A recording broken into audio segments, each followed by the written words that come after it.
Have you taken a step back and looked at the iPad lineup in 2026? On one end, you have the A16 iPad that starts around $299, and on the other side of the spectrum, you have the 13-inch M5 iPad Pro that starts at $1,299. That is a $1,000 price gap, and now with iPadOS 26 kind of commoditizing the iPad experience, that begs the question, who needs the iPad Pro in today's world, and is the iPad Air a better buy for most people? So in this video, let's break down who exactly should buy the M5 iPad Pro, who should not be buying it whatsoever, and talk about what iPadOS 26 is doing to this purchasing decision.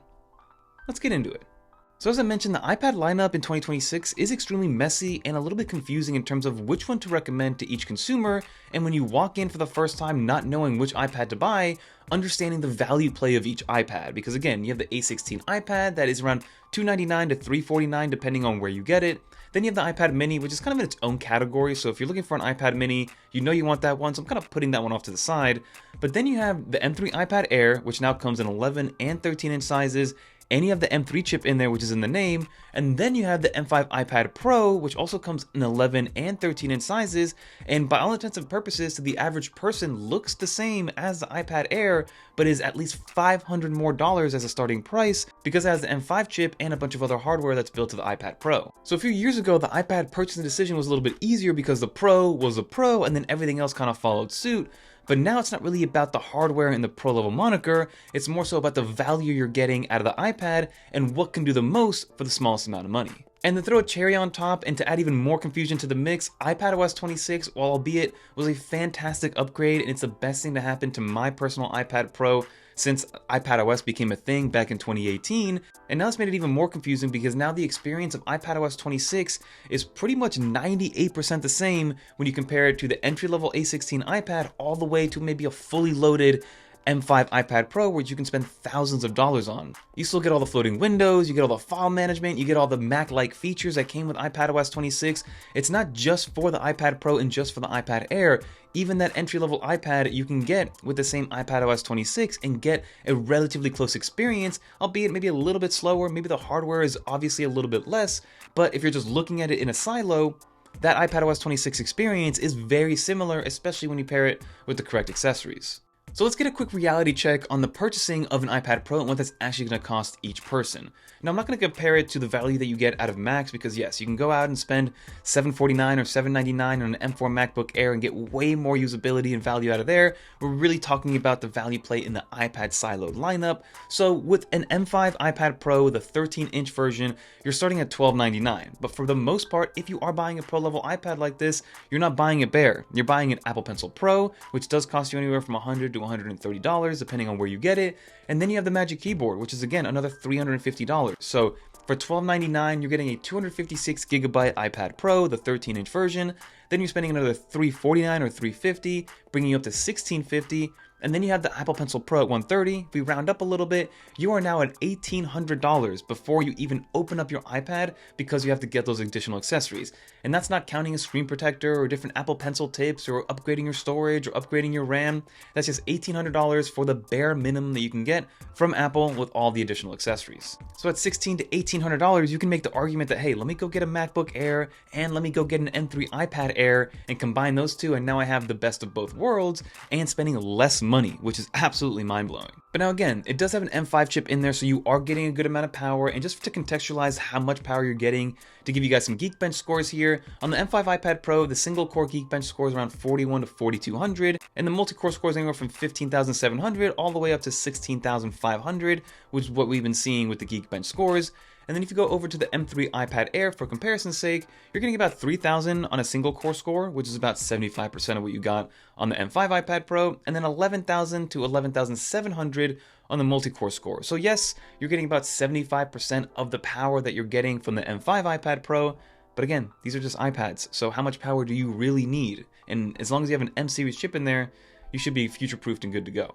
So if experience and all else is the same when it comes to the M3 iPad Air versus an M5 iPad Pro, what are you really paying for at this point? Because you can still get an M3 iPad Air for the 13-inch version being $799. You can always get it cheaper on Amazon. I'll leave all my links down below, so definitely check that out. And you can also get a Magic Keyboard and an Apple Pencil, and you get the cheaper version a little bit. But again, what are you really getting on the Pro level on the iPad Pro? Because it's a $500 difference no matter how you cut it compared to the iPad Air. The biggest headliner here is going to be the display. The display on the iPad Pro is a game changer in my opinion. That standalone display could be worth $1,000. A tandem OLED display, 120Hz ProMotion. It is an amazing display. Again, do you absolutely need that display? For most people, no, but it is a beautiful display and it is objectively better than the display on the M3 iPad Air. It's a $500 warranted difference. That is a decision you're going to need to make, but the 120Hz ProMotion, it's much higher brightness, the contrast is better, so it does blow away the iPad Air display out of the water. I mean, the iPad Air display is still great, especially if you're not putting it side by side to the iPad Pro display, but when you do put it side by side, the brightness, the ProMotion, the fluidity, all that balance, the tandem OLED, the colors, it is a much better display. Then the actual design is a little bit different. I'm not going to say this is a huge selling point. The iPad Pro is lighter, which is funny because the iPad Air used to be the thin and light kind of moniker for the device. But the iPad Pro is thinner. It's only 5.1 millimeters in thickness. It's astronomically thin. But at the end of the day, if you're just looking at them from the front side, they look pretty much the same. And then on the rear, you do get a LiDAR scanner. But again, not many people are using that, and that's going to be for a very niche use case. Still not really warranting that $500 increase. And then you get some other pro level conveniences. For example, you get Face ID over Touch ID, which I love Face ID, and I hate Touch ID on the lock button. If they brought the home button back, that'd be a different story, but I do love Face ID over Touch ID. You also get the quad speaker system, so it is a much louder device compared to the iPad Air. iPad Air is no slouch, and you still get stereo speakers, but the quad speaker array that you get on the iPad Pro is second to none in my opinion. You also get Thunderbolt on the iPad Pro versus a regular USB-C port. I made this comparison between the regular iPhone and the Pro level iPhone. If you are somebody that works with a lot of data, external SSDs, and you're moving stuff around all the time, that Thunderbolt port is going to be extremely convenient when you are moving data in and out versus a much slower USB 2.0 controller on the M3 iPad Air. So the iPad Pro is the iPad with zero compromises except the price point. The price point is a hard one to swallow, especially if you're somebody who's going to be using this as just an iPad. And then if you look over at the iPad Air, this is the iPad that I recommend to most people because of course you have the 11-inch version which starts at $599 and is usually on sale for $499, which is again the cheapest entry point into an M series chip. Absolutely insane.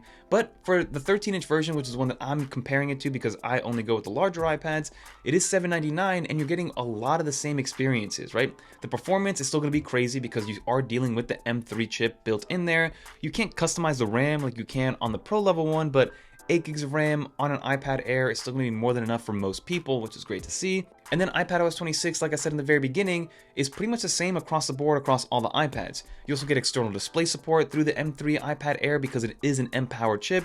That cannot be said the same thing about the entry-level iPad, so if you are looking for extended monitor support, even that is no longer a selling point for the iPad Pro because the iPad Air cannot do that as well. So with all that being said, it looks like I'm narrowing down the type of buyer for the M5 iPad Pro. So exactly who is the correct customer for the M5 iPad Pro?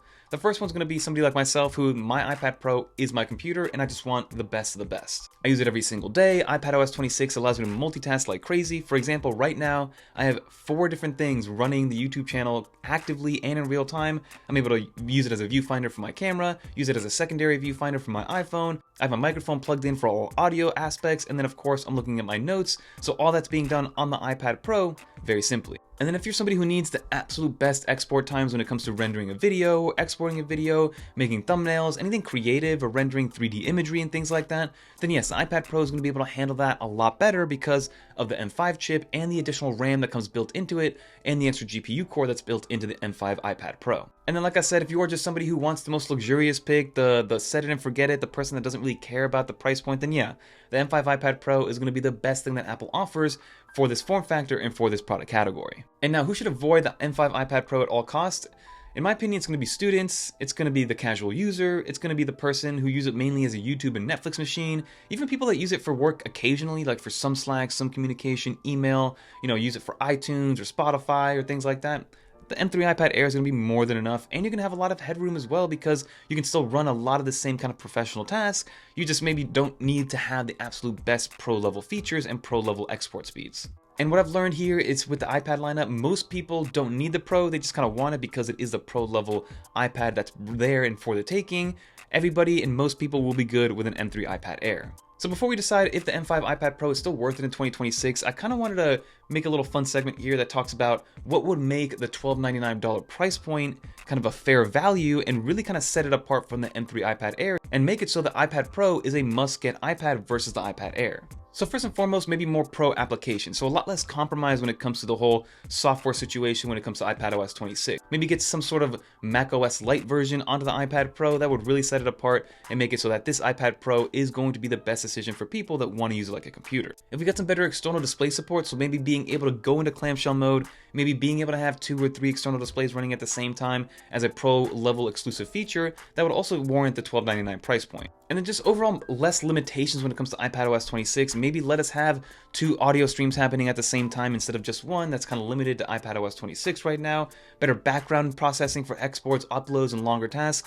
Albeit iPadOS 26 does help out with that, but there's still some applications that struggle with background task activations and things like that. So just making the iPad Pro a much less compromising machine at $1,299 would make it worth it for a lot more people, in my opinion. So the final verdict, is the iPad Pro worth it in 2026 for most people? I'm going to go ahead and say that no, it is not worth it for most people. I just use my M5 iPad Pro because I love it. I love the form factor. I love the versatility. I've been deep diving into the iPad Pro since 2018 as my main computer, and I've kind of forced myself into making it my end-all be-all. But if I were to kind of go back and not use my iPad Pro as my main machine, then yeah, and there's no reason for me to have this. I do use it for editing and LumaFusion and things like that, but the M3 iPad Air will be able to still export those videos, albeit it'll be slower, but it'll still be able to do it. So at the end of the day, I don't think the M5 iPad Pro is worth it for most people, but for some, it could be. And let me know in the comment down below if you are one of them. But that'll do it for this video, everybody. Let me know in the comment down below what you think. Is iPad Pro worth it? Is it worth the extra $500 compared to the iPad Air? Is it worth it even if it is discounted like it is on Amazon right now? I believe it's $100 or $150 off. I will leave linked down below the best prices for all the current iPads in 2026. And I'm curious to know what Apple's endgame is with the iPad lineup. iPadOS 26 really changed up what the iPad is. Are they using that iPadOS 26 as a testing ground for what this new foldable iPhone is going to be like? Always curious to know what you guys' thoughts are and what Apple is going to do in the future. But that'll do it. If you made it to the end, leave a little dolphin so I know you made it to the end. And if you guys want to watch more videos like this one, check out one of these videos right here. Until next time, I'm Fernando. Peace, everyone.